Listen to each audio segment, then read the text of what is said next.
sini saya akan menjelaskan tentang konsep dan agensi konstitusi dalam kehidupan berbangsa dan bernegara. Selanjutnya, saya akan menjelaskan tentang apa sih integrasi nasional itu. Nah, dalam bahasa Inggris sendiri adalah nation integration. Nah, untuk integration sendiri itu artinya kesempurnaan atau keseluruhan.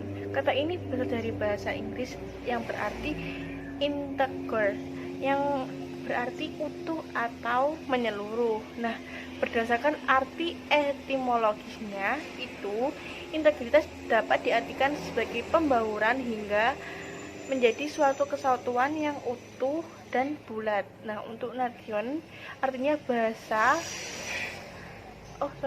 artinya bangsa sebagai bentuk persekutuan dari orang-orang yang berbeda latar belakangnya, berada dalam suatu wilayah atau di bawah satu kekuasaan politik. Nah, selanjutnya konstitusi. Apa sih konstitusi itu? Dikenal dalam sejumlah bahasa, misalnya dalam bahasa Prancis dikenal dengan istilah constituer. Dalam bahasa Latin atau Italia digunakan istilah constitutio. Dalam bahasa Inggris digunakan dengan istilah constitution. Dalam bahasa Belanda digunakan istilah verfassung. Sedangkan dalam bahasa Arab digunakan istilah masyruti. Constituer dalam bahasa Prancis berarti membentuk. Kesempatannya, di sini saya akan menjelaskan tentang pengertian konstitusional.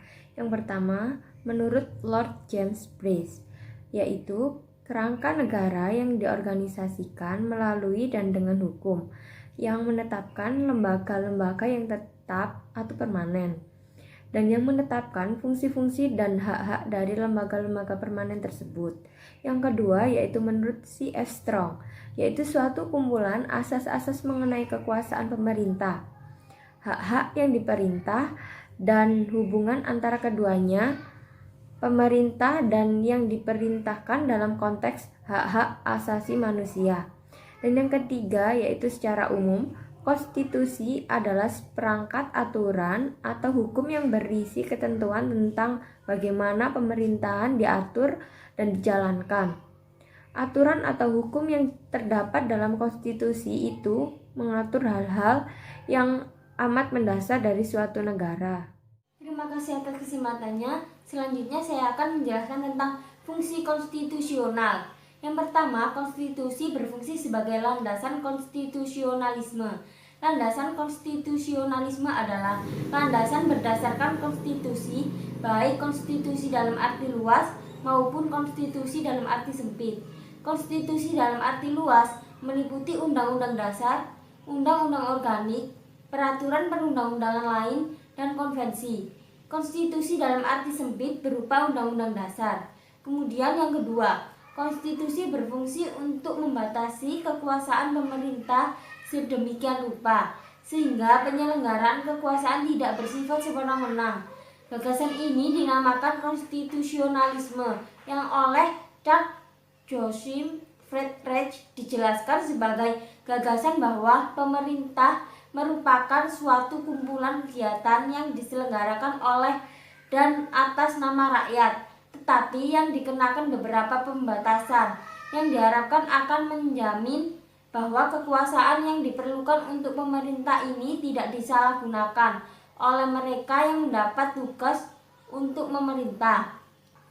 Kemudian yang ketiga, konstitusi berfungsi membatasi atau mengendalikan kekuasaan penguasa agar dalam menjalankan kekuasaannya tidak sewenang-wenang terhadap rakyatnya.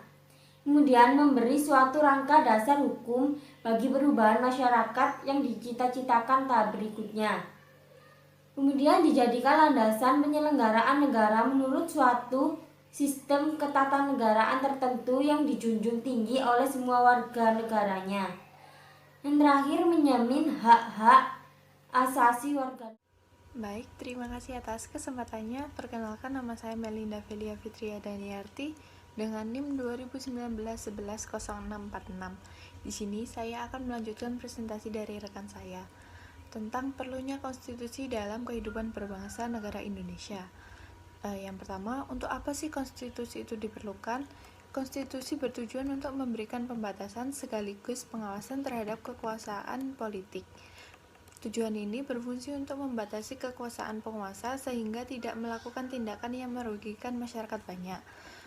Selanjutnya, konstitusi bertujuan untuk melepaskan kontrol kekuasaan dari penguasaan sendiri.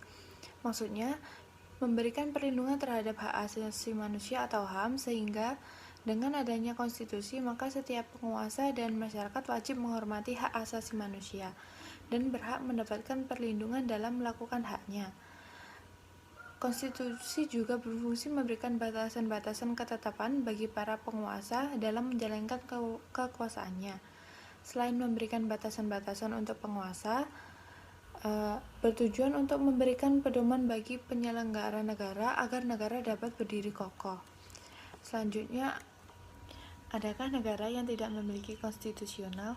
Hampir semua negara di dunia memiliki konstitusional tertulis, atau biasa yang disebut Undang-Undang Dasar, yang pada umumnya mengatur mengenai pembentukan, pembagian wewenang, dan cara bekerja berbagai lembaga kenegaraan, serta perlindungan hak asasi manusia. Negara yang dikategorikan sebagai negara yang tidak memiliki konstitusional tertulis adalah Inggris dan Kanada. Di kedua negara tersebut, aturan dasar terhadap semua lembaga-lembaga kenegaraan dan semua hak asasi manusia terdapat pada adat kebiasaan dan juga tersebar di berbagai dokumen, baik itu dokumen yang relatif baru maupun yang sudah sangat tua. Apa yang terjadi jika negara tidak memiliki konstitusi? Jika suatu negara tidak memiliki konstitusi, maka akan terjadi tidak ada pegangan atau pedoman dalam menyelenggarakan pemerintah, sehingga dapat muncul kekacauan yang terjadi apabila dibiarkan akan membahayakan eksistensi sebuah negara. Selain itu, sulit untuk mewujudkan ketertiban baik itu pada tata pemerintah maupun dalam tata pergaulan masyarakat. Kondisi tersebut akan memunculkan banyak kekacauan seperti pelanggaran terhadap hak orang lain, kesewenang-wenangan dari pemegang kekuasaan, dan lain sebagainya. Selanjutnya, tidak adanya jaminan hukum dan penegakan keadilan bagi masyarakat, sehingga pada titik tersebut pihak yang kuat akan selalu mendapatkan kemenangan. Bagaimana wujud konstitusi itu? Konstitusi adalah hukum dasar yang dijadikan pegangan, pedoman, dan aturan dalam penyelenggaraan suatu negara. Wujud dari konstitusi dapat berupa hukum tertulis dan tidak tertulis. Wujud konstitusi yang tertulis disebut dengan Undang-Undang Dasar, sedangkan hukum yang tidak tertulis itu seperti adat istiadat suatu daerah. Apakah konstitusi itu efektif dalam mengatur kehidupan berbangsa dan bernegara? Konstitusi demikian efektif mengatur kehidupan berbangsa dan bernegara, dikarenakan dalam pendampingan kehidupan masyarakat Indonesia diatur oleh perundang-undangan, dan perundang-undangan tersebut telah disahkan secara konstitusional dengan berdasarkan pada kedaulatan rakyat, dan kedaulatan inilah yang akan mempermudah kehidupan berbangsa dan bernegara.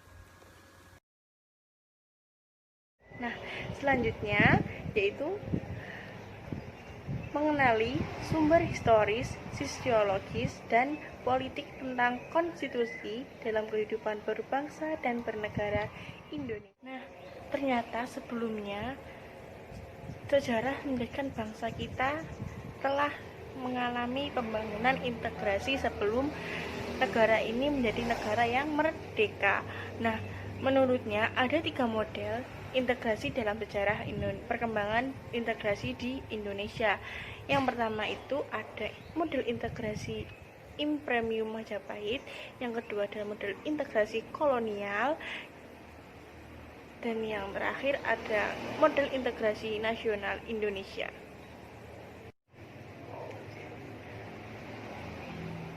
Baik, selanjutnya, sebagai kepala pemerintah, presiden dibantu oleh wakil presiden dan menteri-menteri dalam kabinet, memegang kekuasaan eksekutif untuk melaksanakan tugas-tugas pemerintah sehari-hari. Aturan dasar dalam Undang-Undang Dasar Negara Republik Indonesia tahun 1945 tersebut merupakan bukti adanya pembatasan kekuasaan pemerintah di Indonesia. Tidak dapat dibayangkan bagaimana jika keseluruhan pemerintah tidak dibatasi. Pasti akan amburadul kan negara ini. Nah, tentunya saja penguasaan akan memerintah dan mewenang. Setiap kekuasaan pasti memiliki kecenderungan untuk berkembang menjadi sewenang seperti dikemukakan oleh Lord Action. Power tends to corrupti and absolute power of corrupti absolutely. Nah, inilah alasan mengapa diperlukan konstitusi dalam kehidupan berbangsa Indonesia, yakni untuk membatasi kekuasaan pemerintah agar tidak memerintah dalam sewenang-wenang. Selanjutnya yaitu materi muatan konstitusi. Yang pertama, menurut J.G. Steinbeck, mengemukakan bahwa sebuah konstitusi sekurang-kurangnya bermuatan hal-hal sebagai berikut. Yang pertama, adanya jaminan terhadap hak asasi manusia dan warga negara. Yang kedua, ditetapkannya susunan ketatanegaraan yang bersifat fundamental. Dan yang ketiga, adanya pembagian dan pembatasan tugas kenegaraan yang juga bersifat fundamental. Selanjutnya, menurut K.C. Weir, menegaskan bahwa dalam sebuah negara kesatuan yang perlu diatur dalam konstitusi pada asasnya hanya 3 masalah pokok, yaitu yang pertama, struktur umum negara, seperti pengaturan kekuasaan eksekutif, kekuasaan legislatif, dan kekuasaan yudisial. Yang kedua, hubungan dalam garis besar antara kekuasaan-kekuasaan tersebut satu sama lain. Dan yang ketiga, hubungan antara kekuasaan-kekuasaan tersebut dengan rakyat atau warga negara. Selanjutnya yaitu menurut A.H. Strachan menyatakan bahwa konstitusi dalam sebuah dokumen formal berisikan hal-hal sebagai berikut. Yang pertama, hasil perjuangan politik bangsa di waktu yang lampau. Yang kedua, tingkat-tingkatan tertinggi perkembangan ketatanegaraan bangsa. Yang ketiga, pandangan tokoh-tokoh bangsa yang hendak diwujudkan baik untuk sekarang maupun untuk masa yang akan datang. Yang keempat, suatu keinginan dengan mana perkembangan kehidupan ketatanegaraan bangsa hendak dipimpin. Selanjutnya yaitu menurut Phillips, Hood, and Jackson menegaskan bahwa materi muatan konstitusi adalah suatu bentuk aturan, adat istiadat, kebiasaan-kebiasaan yang menentukan susunan dan kekuasaan organ-organ negara yang mengatur hubungan-hubungan di antara berbagai organ negara itu satu sama lain. Hubungan organ-organ negara itu dengan warga-warga negara. Selanjutnya yaitu menurut Miriam Budiarjo mengemukakan bahwa setiap undang-undang dasar memuat ketentuan-ketentuan mengenai yang pertama, organisasi negara, misalnya pembagian kekuasaan antara badan legislatif, eksekutif, dan yudikatif. Yang kedua, prosedur mengubah undang-undang dasar. Dan yang ketiga, ada kalanya memuat larangan untuk mengubah sifat tertentu dari undang-undang dasar. Baik, selanjutnya hal-hal yang dimuat dalam konstitusi atau undang-undang dasar. Yang pertama, organisasi negara. Misalnya pembagian kekuasaan antara badan legislatif, eksekutif, dan yudikatif. Pada negara federal, pembagian kekuasaan antara pemerintah federal dan pemerintah negara-negara bagian, dan tentang prosedur menyelesaikan masalah pelanggaran yurisdiksi oleh salah satu badan pemerintahan. Yang kedua, hak-hak asasi manusia. Dalam Undang-Undang Dasar Negara Republik Indonesia tahun 1945, misalnya diatur secara khusus dalam bab 10A, pasal 28A sampai pasal 29C. Yang ketiga, prosedur mengubah Undang-Undang Dasar. Dalam Undang-Undang Dasar Negara Republik Indonesia tahun 1945, misalnya diatur secara khusus dalam bab 16 pasal 37 tentang perubahan Undang-Undang Dasar.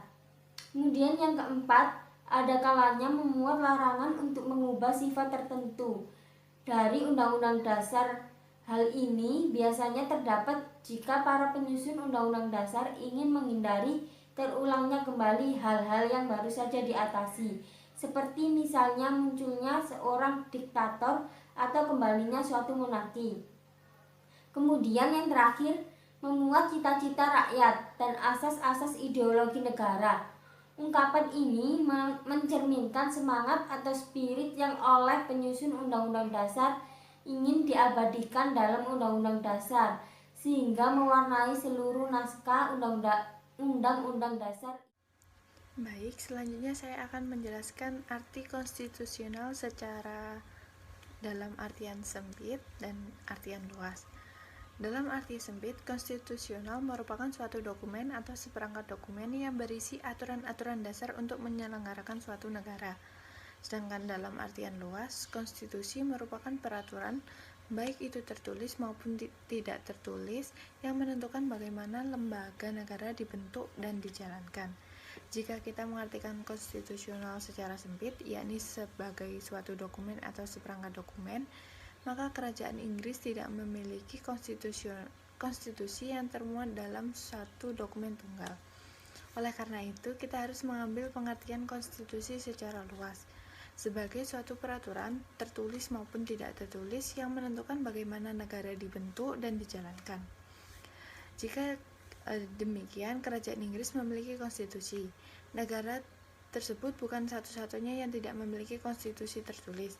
Negara lainnya, diantaranya Israel dan Selandia Baru, juga tidak memiliki konstitusi tertulis. Membangun argumen tentang dinamika dan tantangan konstitusi dalam kehidupan berbangsa dan bernegara Indonesia.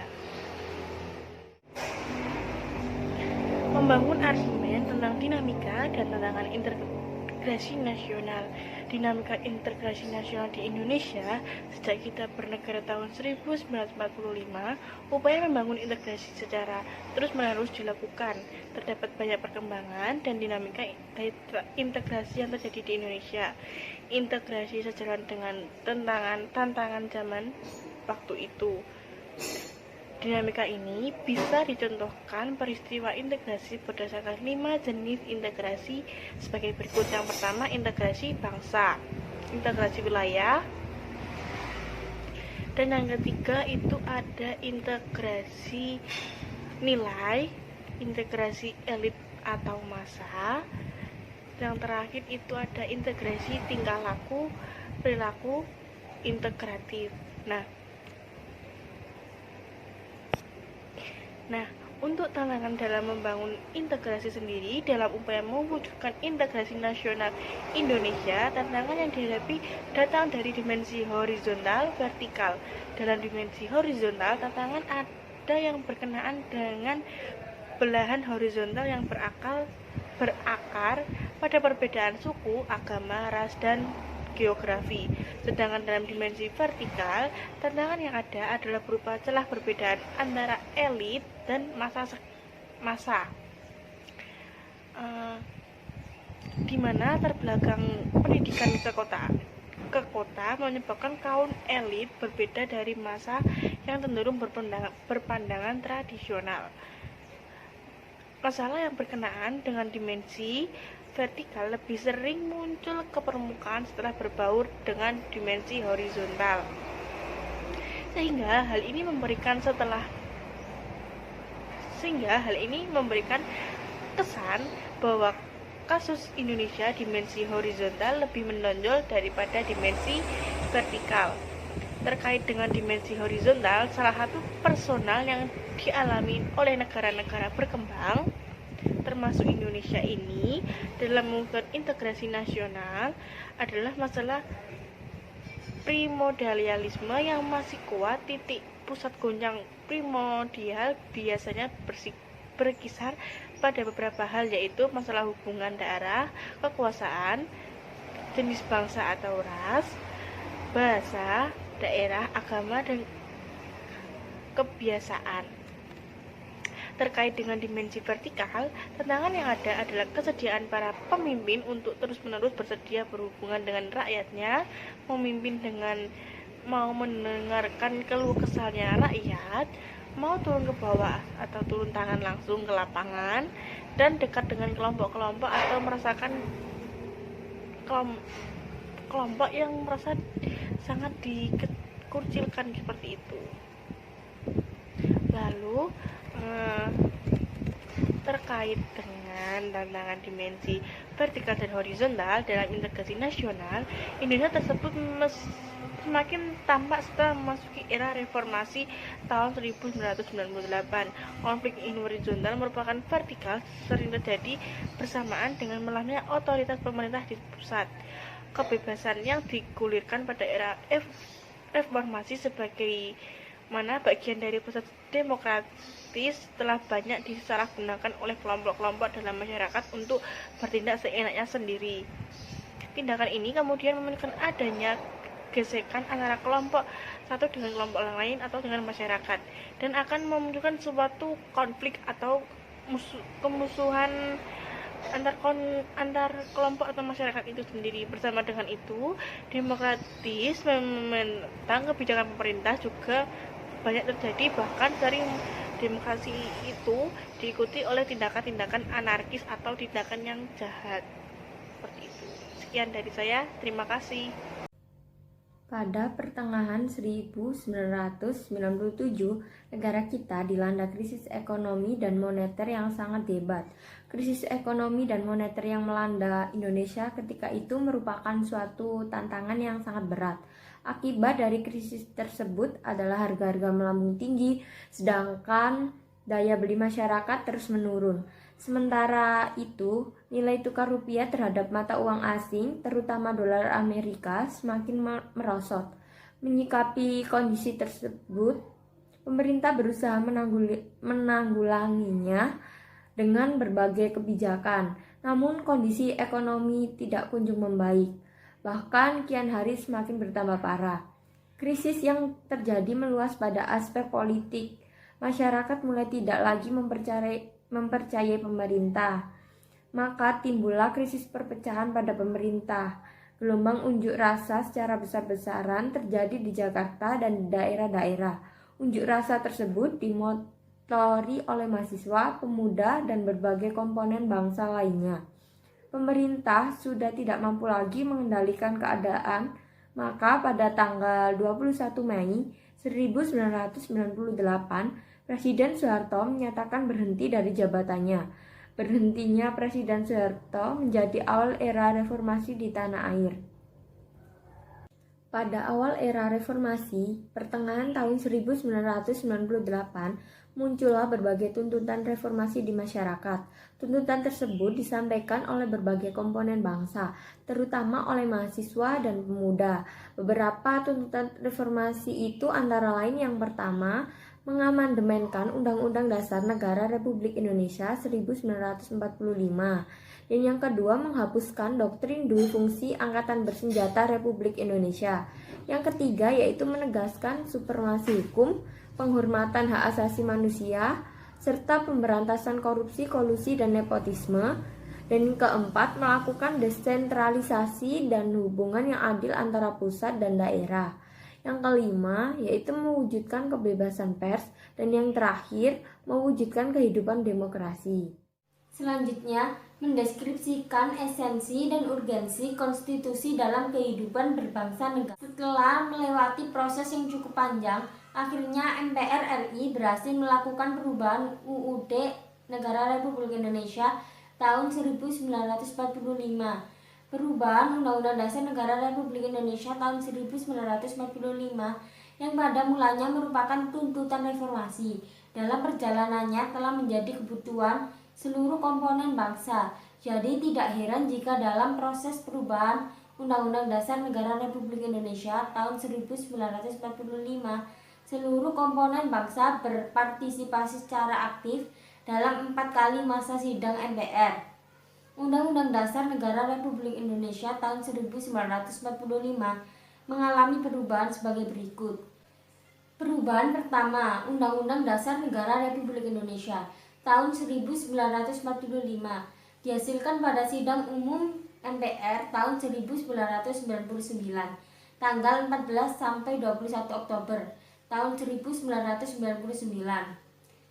Kemudian perubahan kedua, Undang-Undang Dasar Negara Republik Indonesia tahun 1945 dihasilkan pada sidang tahunan MPR tahun 2000 tanggal 7 sampai 18 Agustus tahun 2000. Kemudian perubahan ketiga, Undang-Undang Dasar Negara Republik Indonesia tahun 1945 dihasilkan pada sidang tahunan MPR tahun 2001 tanggal 1 sampai 9 November 2001. Kemudian perubahan keempat, Undang-Undang Negara Republik Indonesia tahun 1945 dihasilkan pada sidang tahunan MPR tahun 2002 tanggal 1 sampai 11 Agustus tahun 2002. Baik, di sini saya akan melanjutkan rekan saya. Dalam negara modern, penyelenggaraan kekuasaan negara dilakukan berdasarkan hukum dasar atau konstitusi. Dengan demikian, konstitusi mempunyai kedudukan atau derajat supremasi dalam suatu negara. Yang dimaksud dengan supremasi konstitusi adalah konstitusi mempunyai kedudukan tertinggi dalam tertib hukum suatu negara. Undang-Undang Negara Republik Indonesia tahun 1945 sebagai konstitusi negara Indonesia memiliki kedudukan sebagai hukum tertinggi dan hukum dasar negara. Sebagai hukum tertinggi negara, Undang-Undang Dasar Negara Republik Indonesia tahun 1945 menduduki posisi paling tinggi dalam jenjang norma hukum di Indonesia. Sebagai hukum dasar, Undang-Undang Dasar Negara Republik Indonesia tahun 1945 merupakan sumber hukum bagi pembentukan peraturan perundang-undangan di bawahnya, seperti perundang-undangan yang ada di daerah. Selanjutnya, tata urutan peraturan perundang-undangan. Menurut Undang-Undang Nomor 10 Tahun 2004, urutan peraturan perundang-undangan yang paling atas adalah Undang-Undang Dasar 1945. Bawahnya Undang-Undang atau Peraturan Perundang-undangan, bawahnya lagi PP atau Peraturan Pemerintah, ke bawah lagi Kepres atau Keputusan Presiden, dan yang paling bawah sendiri adalah Peraturan Daerah. Sedangkan menurut Undang-Undang Nomor 12 Tahun 2011, yang paling atas adalah Undang-Undang Dasar 1945. Ke bawah TAP MPR, ke bawah lagi Undang-Undang atau Peraturan Perundang-undangan, ke bawah PP atau Peraturan Pemerintah, ke bawah Perpres atau Peraturan Presiden, bawahnya Peraturan Daerah Provinsi, yang paling bawah sendiri adalah Perda atau Peraturan Daerah Kabupaten atau Kota. Jenjang norma hukum di Indonesia terwujud dalam tata aturan peraturan perundang-undangan. Tata urutan ini menggambarkan hierarki perundang-undangan, mulai dari jenjang yang paling atas sampai yang paling bawah. Dalam sejarah politik hukum di Indonesia, tata urutan peraturan perundang-undangan ini mengalami beberapa kali perubahan, namun tetap menempatkan Undang-Undang Dasar 1945 sebagai hukum yang paling tertinggi. Sebagai hukum dasar dan hukum tertinggi negara, maka peraturan perundang-undangan di bawah Undang-Undang Dasar 1945 isinya bersumber dan tidak boleh bertentangan dengan Undang-Undang Dasar 1945. Misalnya, isi norma suatu pasal dalam perundang-undangan tidak boleh bertentangan dengan Undang-Undang Dasar Negara Republik Indonesia. Dengan demikian, Undang-Undang Dasar Negara Republik Indonesia tahun 1945 sebagai konstitusi negara menjadi batu uji apakah isi peraturan di bawahnya bertentangan atau tidak. Undang-undang pada dasarnya adalah pelaksanaan daripada norma-norma yang terdapat dalam Undang-Undang Dasar. Berdasarkan hal-hal yang telah saya sebutkan, disusunlah undang-undang pelaksanaannya, yakni Undang-Undang Nomor 20 Tahun 2003 tentang Sistem Pendidikan Nasional. Oleh karena secara normatif, undang-undang tidak boleh bertentangan dengan Undang-Undang Dasar Negara Republik Indonesia tahun 1945, maka jika ditemukan suatu norma dalam undang-undang bertentangan dengan tersebut, dapat melahirkan persoalan konstitusionalitas undang-undang tersebut. Dalam sistem hukum di Indonesia, lembaga negara yang berwenang menguji konstitusionalitas undang-undang terhadap Undang-Undang Dasar Negara Republik Indonesia tahun 1945 adalah Mahkamah Konstitusi. Pengujian konstitusionalitas undang-undang adalah pengujian mengenai nilai konstitusionalitas undang-undang, baik dari segi formal ataupun materi terhadap undang-undang dasar. Uji material menyangkut pengujian undang-undang yang berkenaan dengan materi muatan dalam ayat, pasal, dan atau bagian undang-undang yang dianggap bertentangan. Uji formal menyangkut pengujian undang-undang yang berkenaan dengan proses pembentukan undang-undang dan hal-hal lain yang tidak termasuk pengujian material. Warga negara baik secara perseorangan atau kelompok dapat mengajukan pengujian konstitusionalitas suatu undang-undang yang dianggap bertentangan dengan Undang-Undang Dasar Negara Republik Indonesia tahun 1945 ke Mahkamah Konstitusi. Sekian presentasi dari kelompok 4, kurang lebihnya kami mohon maaf.